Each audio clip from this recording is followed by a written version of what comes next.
Hello, हाँ बोल रहा हूँ। कहाँ पे? एमआई इलाके में? ठीक है, ओके सर। हरीश की गाड़ी एमआई इलाके में देखी गई है सर। एमआई इलाके में? हाँ सर। शेयर जरा नक्शे में चेक करो, एमआई इलाके में हरीश कहाँ जा सकता है? सर एमआई इलाके के आगे तो बॉर्डर है, हमारे राज्य की सीमा, और ये बॉर्डर एमआई इलाके से 15 किलोमीटर दूर है। तो ये उड़ान भर के हरीश अपना घोंसला कहीं और बनाना चाहता है? और सर उड़ान भरने के लिए पास में ही एक रनवे और एयरफील्ड भी है। फिर तो सर ये शहर से नहीं, देश से बाहर निकलने का प्लान बना रहा होगा। तो चलो इसके प्लान का आज क्लाइमैक्स कर देते हैं।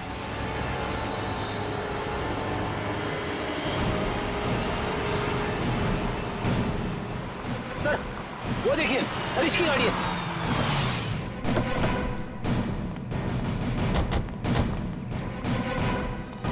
सर गाड़ी तो खाली है सर। तो लगता है भाग गया है हरीश। लगता है वो एयरफील्ड की तरफ गया है। चलो लेट्स गो।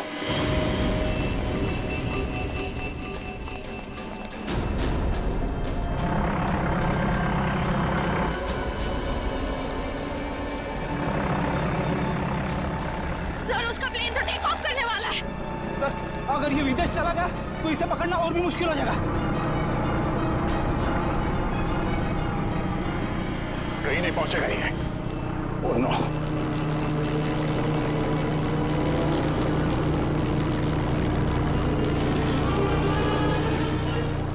सर हम कंट्रोल टावर से पता कर सकते हैं कि ये प्लेन किस दिशा में और कौन से देश की तरफ गया है।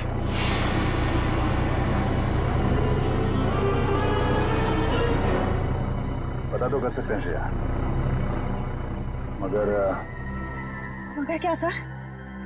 पता नहीं क्यों मुझे ऐसा लग रहा है कि हम अब भी असली खूनी तक नहीं पहुंचे हैं।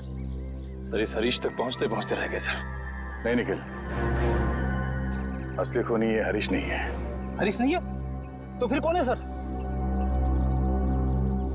अब मेरी समझ में आ रहा है कि सब किसका किया धरा है। चलो। तुम लोगों को अपने बुरे कर्मों की सजा जरूर मिलेगी। सारा गुनाह तुम लोगों ने किया और इल्जाम मेरे मत्थे मर दिया। बात तो तेरी ठीक है, मगर सीआईडी कभी पता नहीं कर पाएगी कि असली मुजरिम कौन है, क्योंकि हमने तुम्हारे बैंक अकाउंट में पूरे 15 करोड़ रुपए डलवाए हैं। 15 करोड़ रुपए? हाँ 15 करोड़ रुपए, जिससे उनको लगेगा कि तुमने अपने जमीर का सौदा कर दिया है 15 करोड़ रुपयों के लिए, और अब देशद्रोही बन गए।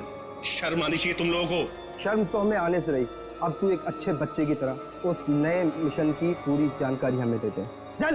नहीं, कभी नहीं। मैं रुपयों के लिए अपने देश को कभी नहीं बेचूंगा, कभी नहीं।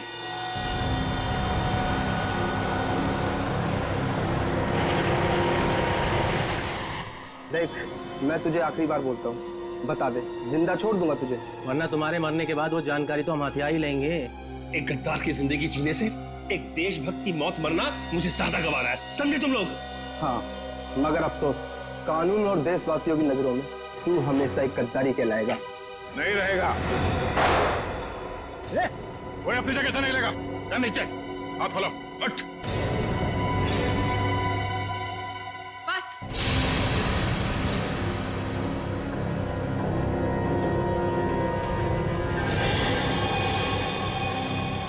बहुत हो चुका ये नाच गाना, अब काम की बात करें।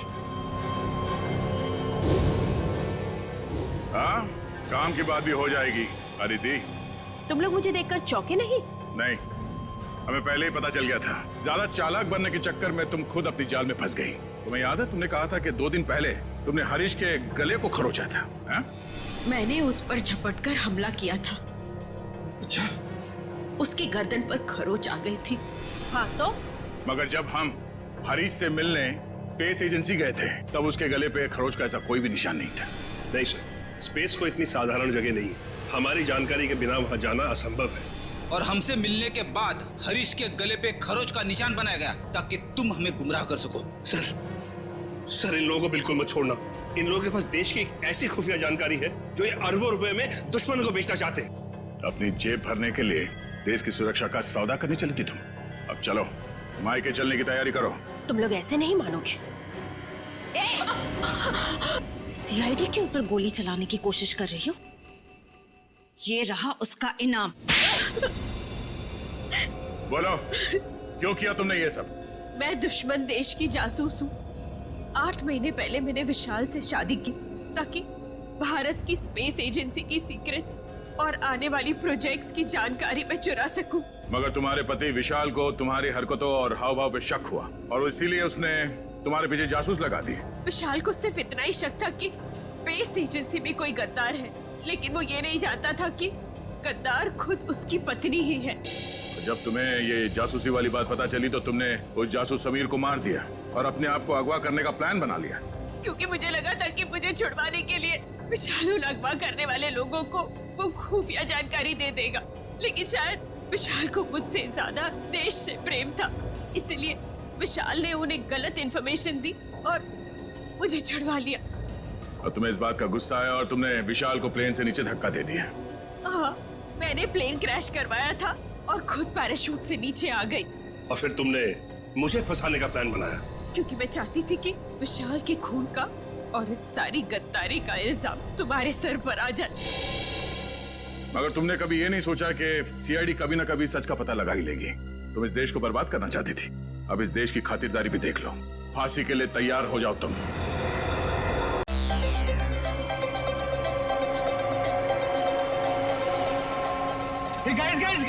गाइस हम लोग कितना खुश नसीब है कि अब से कुछ ही देर में हम लोग मीटियोर शावर देखेंगे, और वो भी एकदम लाइव।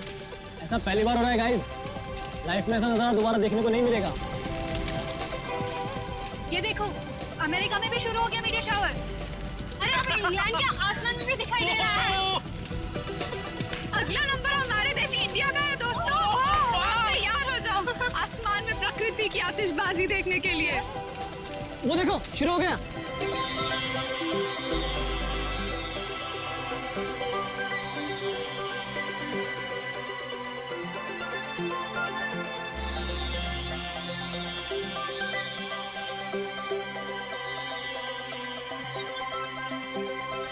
ये मेरी जिंदगी का सबसे खूबसूरत पल है। ऐसा नजारा तो मैंने पहले कभी नहीं देखा।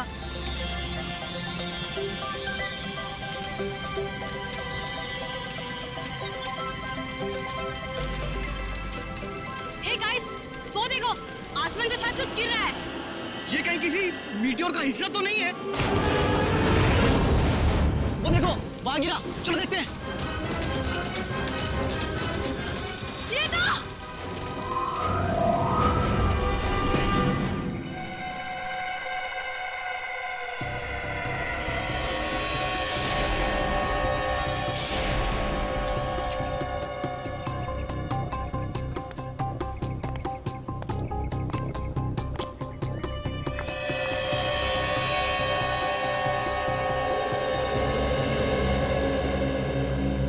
की हालत तो बहुत खराब है, हड्डियां वगैरह चकनाचूर हो गई हैं। हाँ सर, लेकिन ऐसा तो तभी हो सकता है जब कोई काफी ऊंचाई से गिरा हो। लेकिन सर यहाँ कोई बिल्डिंग तो है नहीं, चारों तरफ खुला मैदान ही है।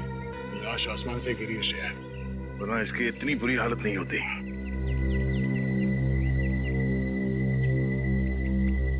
कब हुआ ये, कितने बजे? यही कोई रात 3:15 बजे। हम लोग रात को मीटियोर शावर देख रहे थे, तभी अचानक आकर के कुछ गिरा। और हमें लगा मीटियोर शावर का ही कुछ हिस्सा होगा, लेकिन जब पास जाके देखा तो लाश थी। सर जब लाश ऊपर से गिर रही थी तब ये जल भी नहीं रही थी। अच्छा, ये केस कुछ ज्यादा ही पेचीदा लगता है। देखते हैं डॉक्टर सालून के क्या कहते हैं इस लाश को देख के। चलो।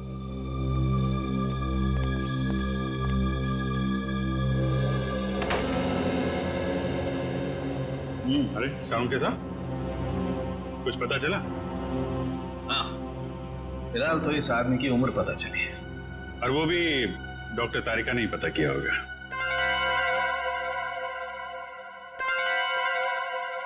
मैंने पता किया है। आपने किया है? जी हाँ। कोई शक है आपको? नहीं, शक की क्या बात है, आपने पता किया होगा तो ठीक ही किया होगा। वैसे क्या क्या पता क्या किया आपने? पता ये किया कि इस आदमी की उम्र 120 साल है। क्या 120 साल का बुजुर्ग आदमी इतनी ऊंचाई से गिर के मर गया? क्यों, कहीं लिखा हुआ है कि 120 साल का आदमी ऊंचाई से नहीं गिर सकता? आप लोगों से कुछ गलती तो नहीं हो गई? आप एक काम कीजिए, तारिका जी से कंफर्म कर लीजिए। बताओ भाई ने। हाँ अभिजीत, इनके एक्सरे स्कैन्स देख लो। देखो, ये देखिए, इनकी हड्डियां काफी कमजोर हो चुकी थी, जैसे कि उम्र के साथ साथ होता है। और टिश्यूज को हुए नुकसान को देखकर हमने अंदाजा लगाया कि इनकी उम्र तकरीबन 120 साल के आसपास रही होगी। अच्छा, वैसे कितनी ऊंचाई से गिरे होंगे ये? फिलहाल ये बता पाना मुश्किल है। सर हो सकता है इस आदमी को किसी हवाई जहाज से फेंका गया। सर वो केस याद है ना आपको, जब एक लाश को हेलीकॉप्टर से फेंका गया था?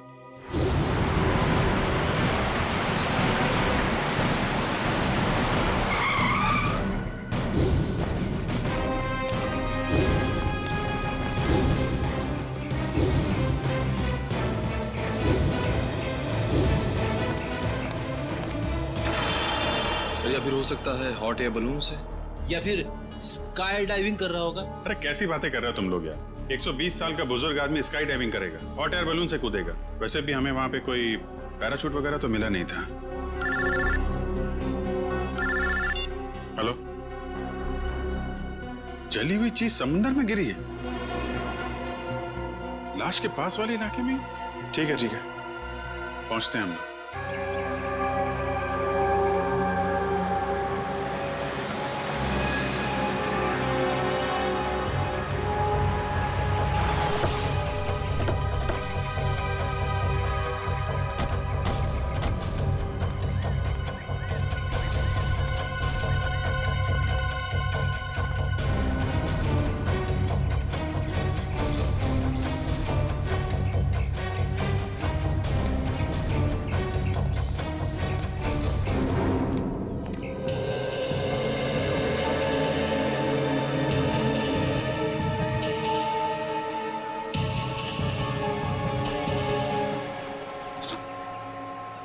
कुछ पता चला क्या गिरा था समुद्र में? नहीं सर, समुद्र में क्या गिरा अब तक कुछ पता नहीं चला। अच्छा, पहली बार किसने देखा था उस चीज को समुद्र में गिरते हुए? शंकर ने कह रहा था कि जब वो अनोखी चीज समुद्र में गिरी तो वो बॉम्ब की तरह फट गई और उसमें से चिंगारियां भी निकली। सर हो सकता है ये कोई बॉम्ब ही है, शायद किसी ने ऊपर से फेंका। नहीं सचिन, कोई समुद्र में बॉम्ब क्यों गिराएगा? बात कुछ और ही है। हो ना हो इसका उस लाश के साथ जरूर कुछ संबंध है। ये शंकर कहाँ है? सर वो रहा सर।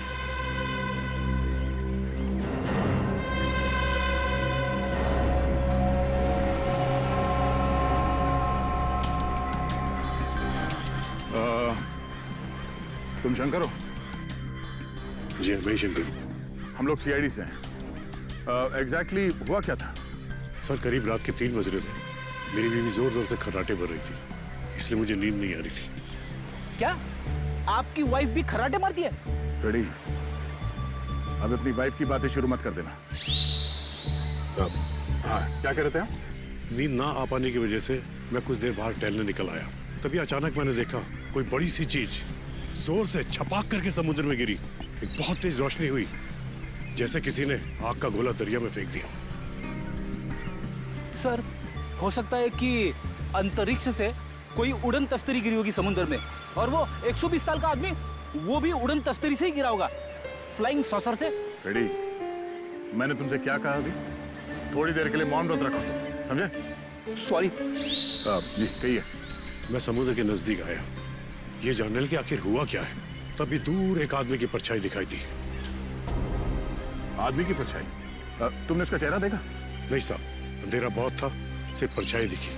वो आदमी समुद्र से निकला और वहां उस तरफ चलकर जाने लगा। फिर क्या हुआ?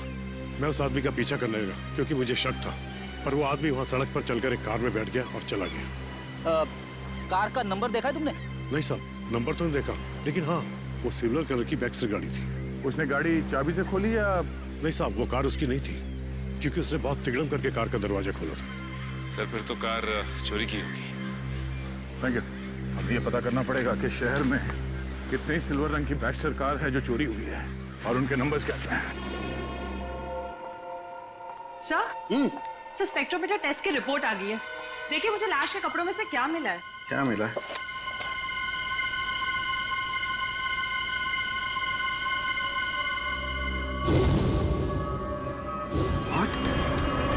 Rocket fuel? हाँ सर।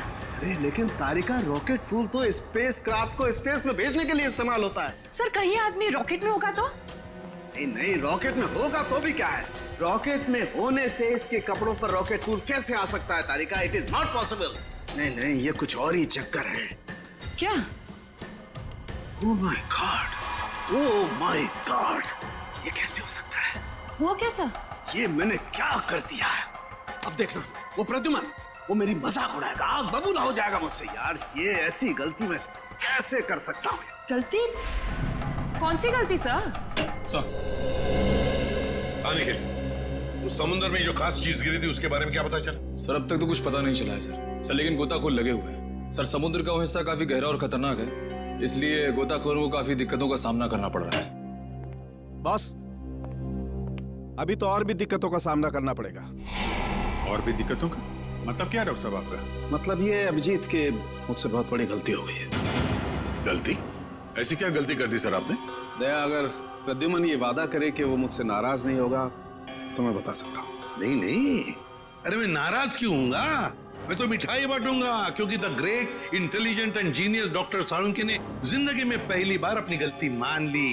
तो डॉक्टर साहब बताइए, क्या गलती की आपने?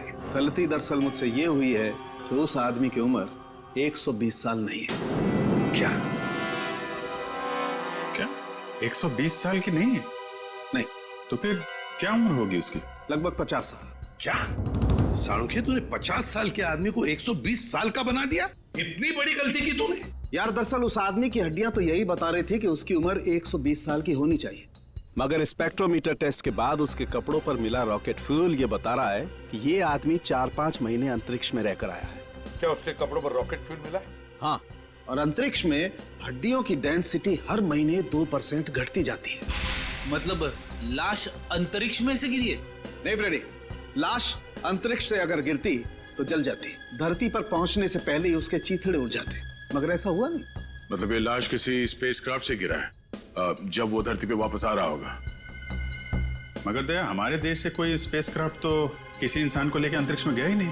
फिर भी अभिजीत, हमें पता तो लगाना ही पड़ेगा कि है कौन ये, और फिर वो गिरा तो गिरा कहां से और कैसे, और ये तो हमें हमारी स्पेस एजेंसी ही बता सकती है। हेलो सर, मैं यहाँ का डिप्टी डायरेक्टर हूँ, हरीश मेरा नाम है। कहिए। हरीश जी, हम यहाँ पर एक ऐसे आदमी के सिलसिले में आए हैं जिसका खून हुआ है, मगर उसने अंतरिक्ष में 4-5 महीने गुजारे हैं। आपको तो इस बात की जानकारी होगी ना कि हमारे देश से कौन कौन आदमी अंतरिक्ष यात्रा करके आया? यस, जानकारी तो पूरी है, पर हमें ये जानकारी किसी को भी देने की अनुमति नहीं है, फिर चाहे वो सीआईडी क्यों ना हो। लगता है हरीश जी, आप इस बात की गंभीरता को समझ नहीं पा रहे हैं। एक आदमी का खून हुआ है, खून।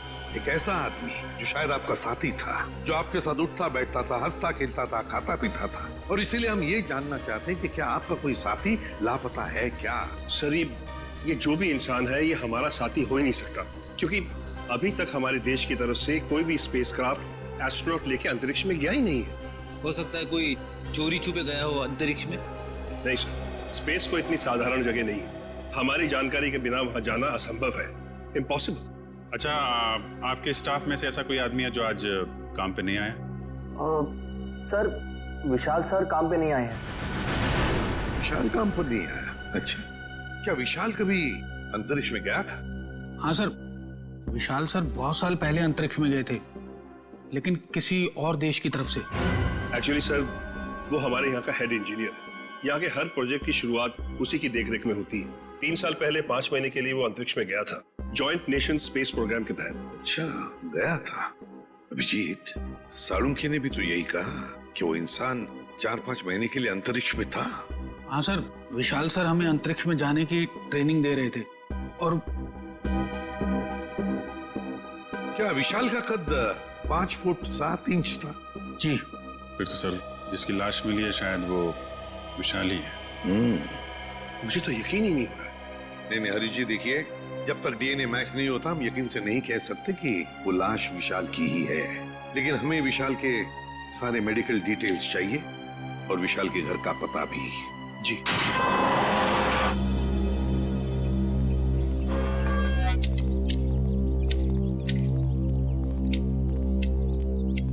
सुनिए, ये विशाल का घर है ना? जी, घर तो विशाल साहब का ही है, लेकिन वो घर पर नहीं है।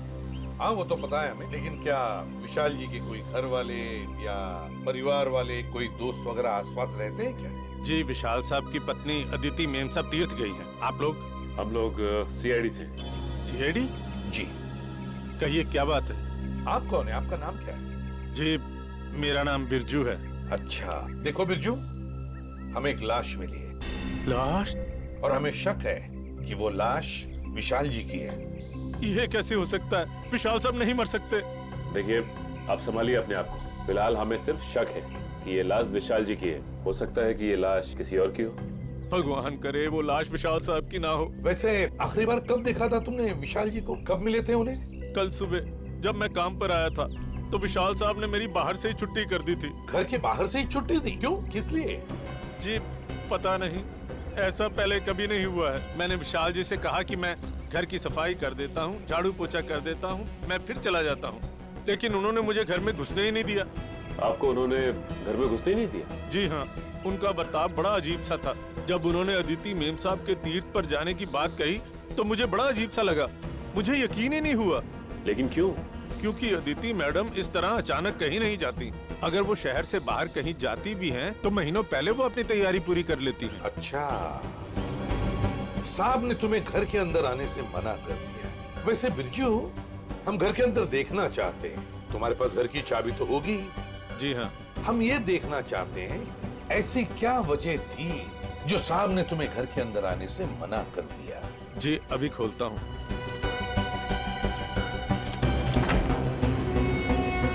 आइए साहब। सचिन, घर को अच्छी तरह से देखते हैं, देखते कुछ मिलता है क्या। चलो।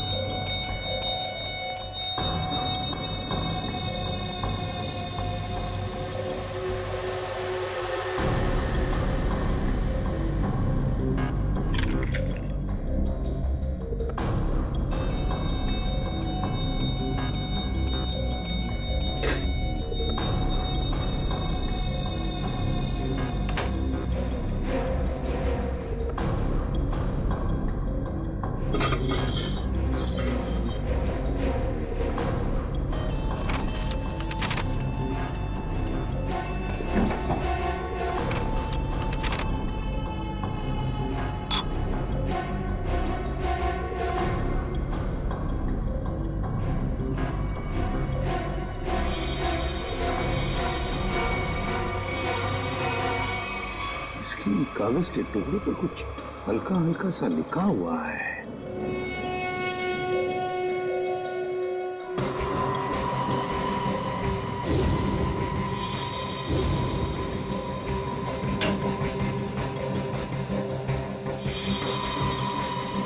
सर। हाँ सचिन। ये देखिए सर, जूतों के निशान। वो इस खिड़की से इस घर के अंदर आया है। उसके जूते के निशान इस पेपर पे भी है सर।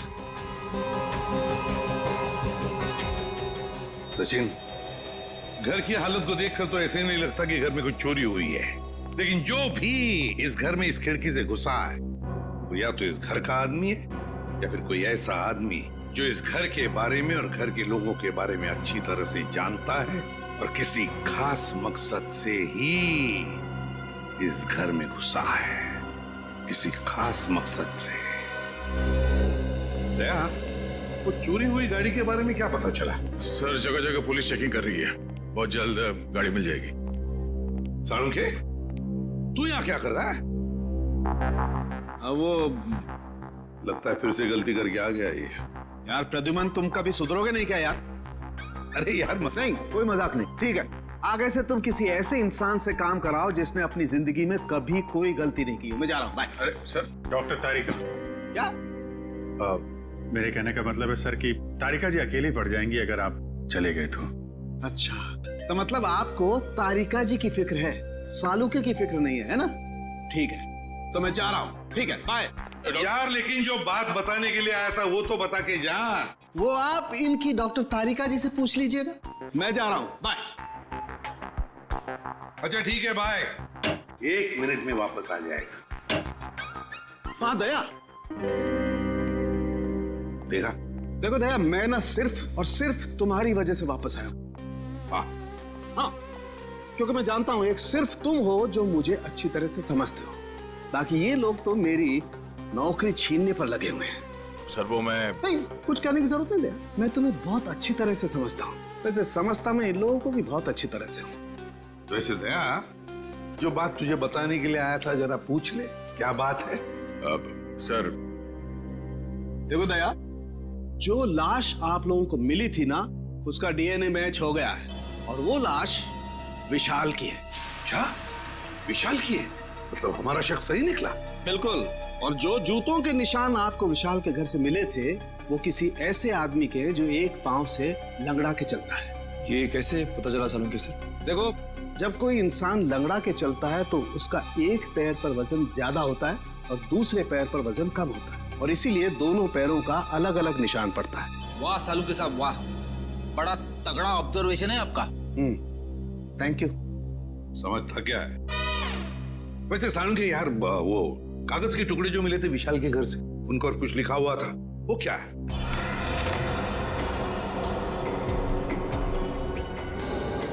वो ये था, अगर तुमने जुबान खोली तो जान से जाओगे। विशाल को धमकी? लगता है विशाल कोई राज जान गया था सर, और इस राज की कीमत उसे अपनी जान गंवा के देनी पड़ी। सर खूनी जरूर इस स्पेस एजेंसी का ही कोई होगा सर, या फिर आसपास का कोई होगा, वरना स्पेसक्राफ्ट या हवाई जहाज से उसे नीचे फेंकना मुश्किल है सर। बिल्कुल वैसे ही हुआ होगा। बॉस, अभी सालुके के सुरागों की पोटली खाली नहीं हुई है। और भी कुछ बाकी है क्या? हाँ, एक ऐसी चीज जो आपको खूनी के एकदम नजदीक तक ले जाएगी। तो बताइए ना डॉक्टर साहब। देखो दया, इन लेटर्स को गौर से देखो। इस आदमी ने ये लेटर्स कैपिटल में लिखे हैं ताकि अपनी हैंडराइटिंग को छुपा सके, लेकिन इनको जरा गौर से देखो। ये लेटर्स कहीं कहीं पर हिले हुए हैं, कमजोर है। मुझे लगता है इस आदमी का हाथ कांपता था जब ये लिखता था। कमाल है सर, धमकी भरा खत लिखता है और लिखते वक्त हाथ भी कांपता है। डर की वजह से? बिल्कुल सही फ्रेडी, डर की वजह से ही। दरअसल इसके हाथ में कोई तकलीफ थी, न्यूरोटिक तकलीफ। जब ये डरता था, इस आदमी का हाथ कांपता था। जब इसने ये नोट लिखा, ये डरा हुआ था, इसीलिए इसका हाथ कांप रहा था और ये अक्षर इस तरीके से बने। हाथ में तकलीफ? विशाल सर बहुत साल पहले अंतरिक्ष में गए थे, लेकिन किसी और देश की तरफ से। सर वो घटोत्कच, विशाल का असिस्टेंट। विशाल कुछ लोगों को ट्रेनिंग दे रहा था अंतरिक्ष में जाने के लिए। ये घटोत्कच भी उनमें से एक था। मगर अभिजीत, अंतरिक्ष में जाने के लिए वो आदमी मानसिक तौर पर और शारीरिक तौर पर बिल्कुल फिट होना चाहिए, हट्टा कट्टा होना चाहिए। इस घटोत्कच को क्यों सिलेक्ट किया गया? उसके तो हाथ में तकलीफ है। और घटोत्कच के इस कमजोरी के बारे में विशाल को पता चला, इसलिए शायद घटोत्कच ने विशाल को अपना मुंह बंद रखने के लिए उसे जान से मारने की धमकी दी होगी। ये हो सकता है। महाराजन, क्या? देखो, सभी पुलिस स्टेशन में खबर कर दो, उसकी फोटो भिजवाओ, सब जगह नाकाबंदी करवा दो। ओके? क्या हुआ? सर ये विशाल की पत्नी अदिति, ये किसी तीर्थ यात्रा पे नहीं गई है। उसने किसी भी बस, ट्रेन या फ्लाइट की टिकट बुक नहीं करवाई। वो गायब है। अदिति गायब है? गायब है अदिति? तो फिर ये गई कहां? और फिर विशाल को मारा किसने और क्यों मारा? इन सारे सवालों का जवाब तो अब घटोत्कच ही देगा। घटोत्कच।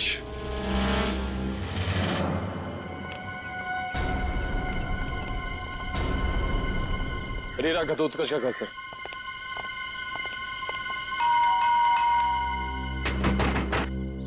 दरवाजा खोल ही नहीं रहा है। पीछे से कुछ आवाज है? हाँ।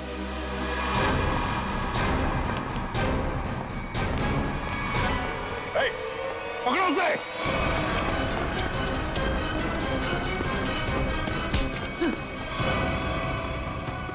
सीआईडी से भाग रहा है? कहाँ भाग रहा है? मुझे छोड़ दीजिए सर, मैंने कुछ नहीं किया सर। कुछ नहीं किया तो भाग क्यों रहा था? मैं जानता था सर कि आप लोग मुझ पे शक करेंगे। आप लोग मुझ पे शक करेंगे? शक नहीं करेंगे तो क्या पूजा करेंगे? हाँ?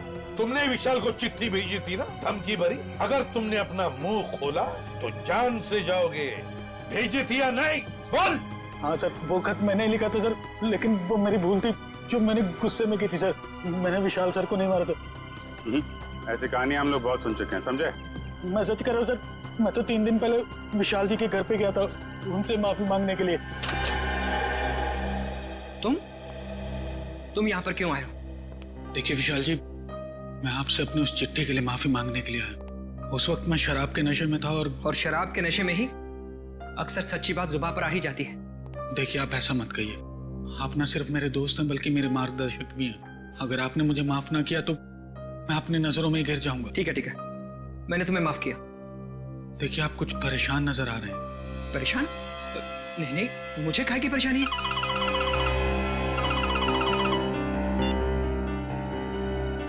हेलो जी, ठीक है, आप जैसा कहेंगे मैं बिल्कुल वैसा ही करूंगा, लेकिन मेरी पत्नी पर कोई आंच नहीं आनी चाहिए। आदिति किडनैप हो गई और फिर किडनैपर आदिति को कोई नुकसान ना पहुंचाए, इसलिए विशाल ने ऐसी कहानी बनाई कि आदिति तीर्थ यात्रा पर चली गई। दया का फोन आ गया। अच्छा, चोरी की गई गाड़ी का पता चल गया। एक्सीलेंट।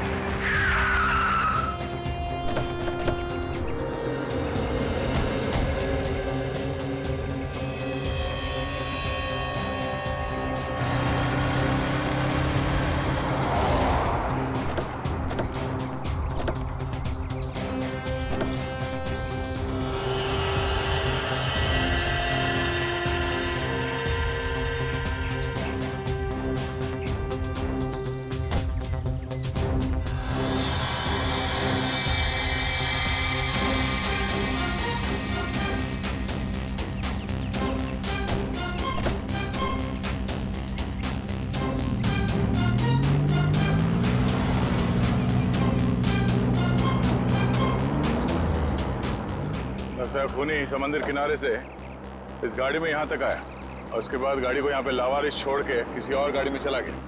लेकिन सर गाड़ी में तो कुछ भी नहीं मिला।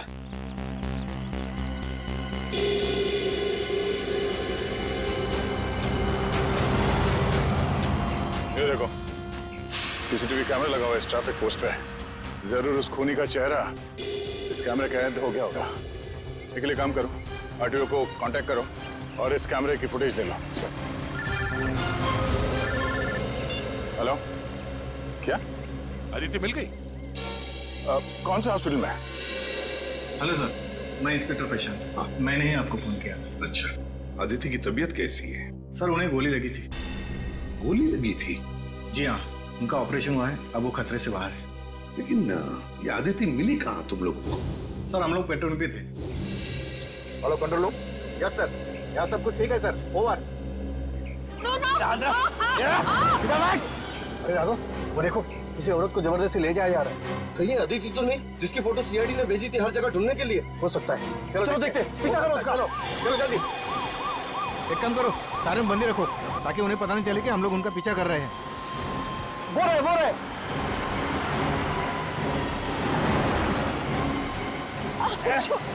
जाने दो मुझे, जाने दो ना मुझे।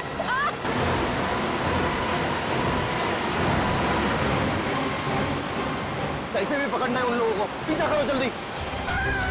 वो देखो, टेप ले लो।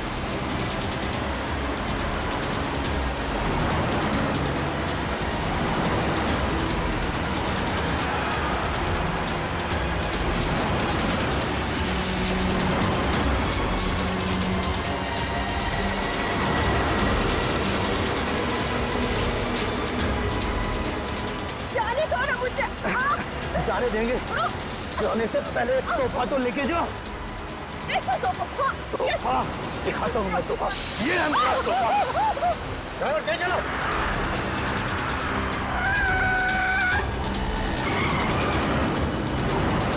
और तेज ड्राइवर।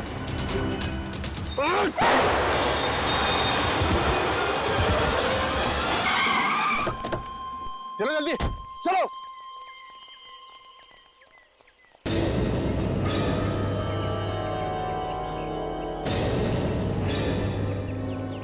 नो, ये तो आदिति ही है। इसी तो गोली लगी है। चलो जल्दी से हॉस्पिटल लेके चलते हैं। चलो। उस कार को हमने रोकने की बहुत कोशिश की सर, मगर हमारा ज्यादा ध्यान आदिति जी की तरफ था, इसलिए वो लोग हमारे हाथ से निकल गए। तुम लोगों ने बिल्कुल सही किया। गाड़ी का नंबर तो नोट किया होगा? नहीं सर, उस गाड़ी की नंबर प्लेट पे मिट्टी लगी हुई थी सर, इसलिए हम लोग आधा ही नंबर देख पाए। Good job. Thank you. हम लोग आदित्य से मिलते हैं। जी सर।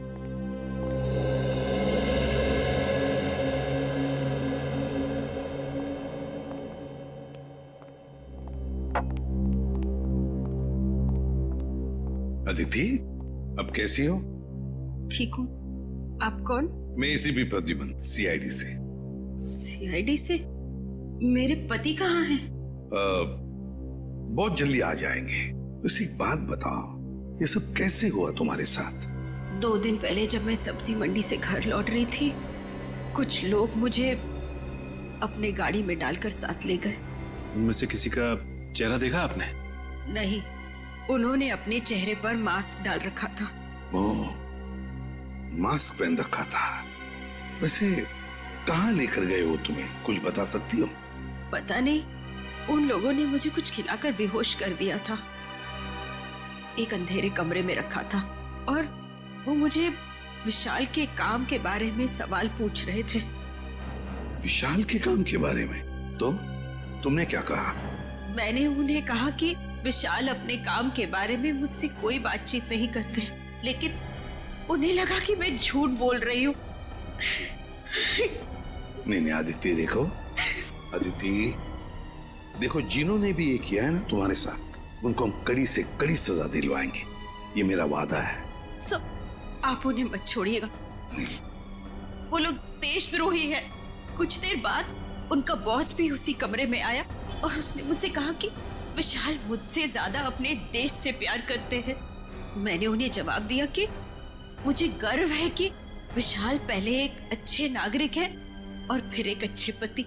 बिल्कुल सही कहा तुमने, बिल्कुल सही कहा। और सच कहूं, हमें भी तुम पर गर्व है, क्योंकि तुमने ये सब किया ना इसकी वजह से। अच्छा बताओ, क्या तुमने उस आदमी का चेहरा देखा? नहीं सर, उसने भी अपने चेहरे पे मास्क डाल रखा था, लेकिन हाँ, गुस्से में आकर मैंने उस पर झपटकर हमला किया था।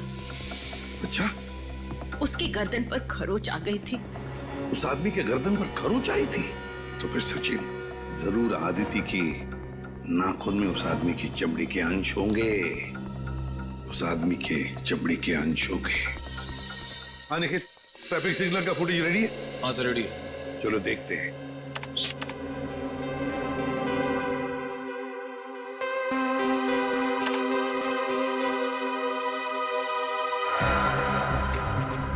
तो रात का फुटेज है, समझ में नहीं आ रहा है। दिन का फुटेज दिखाओ।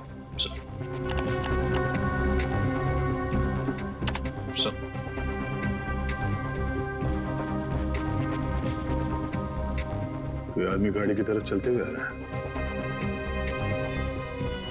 निखिल, पॉज करो, रिवाइंड करो और फिर से प्ले करो।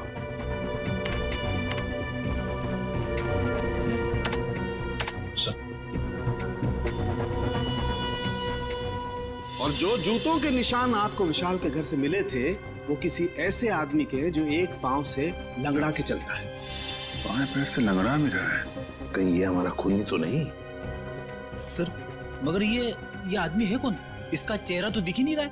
पता चल जाएगा फ्रेडी, ये है कौन ये पता चल जाएगा। लाल जूते जो पहने हैं। निखिल, रिवाइंड करो, जूम करो जूतों पर।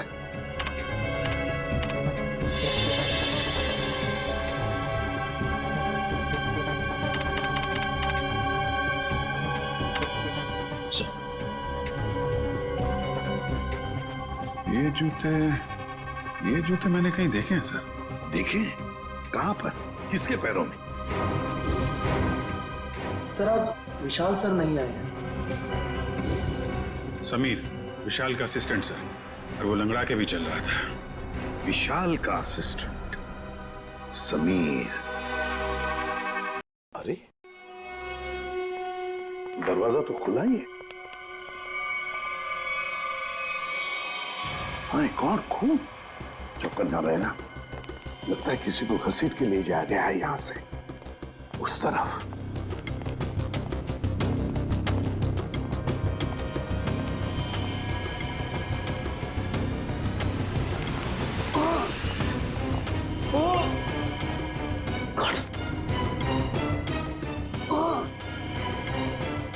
समीर है। समीर, जल्दी से एम्बुलेंस बुलाओ। समीर, घबराओ मत। देखो हम लोग सीआईडी से। हेलो, कुछ नहीं होगा, एम्बुलेंस बुला लिया हमने। क्या क्या कह रहे हो?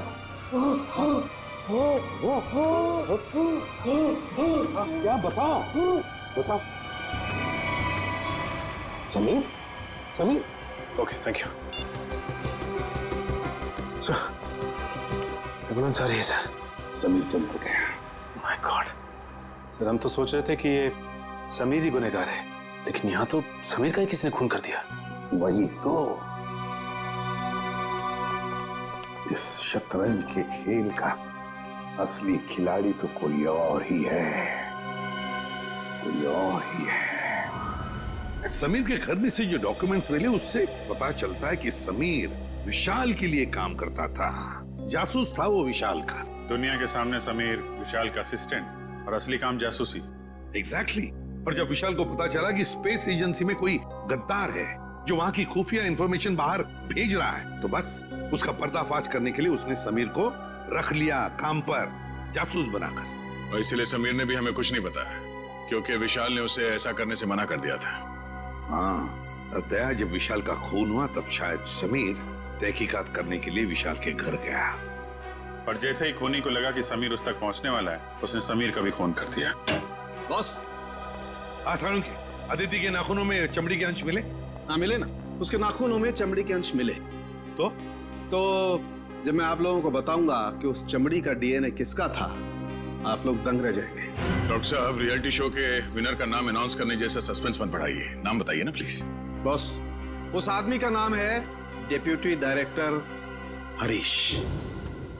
हेलो सर, मैं यहाँ का डिप्टी डायरेक्टर हूँ, हरीश मेरा नाम है। क्या? Deputy director Harish? तभी तो समीर मरते वक्त हाँ हाँ हाँ ऐसे कर रहा था। क्या क्या कह रहे? समीर कहना चाहता था हरीश, वो हरीश का नाम लेना चाहता था। Deputy director Harish, space agency का deputy director Harish. Excuse me sir, आप लोग यहाँ? जरा हरीश जी को बुलाइए। कहाँ है वो? सर, वो तो कुछ ही घंटे पहले चले गए। चले गए? कहाँ गए, कुछ पता है आपको? नहीं सर, वो बड़ी जल्दी में थे, इसलिए बिना कुछ बताए निकल गए। कोई बात नहीं, हम पता लगा लेंगे। उनके गाड़ी का नंबर दीजिए। जी।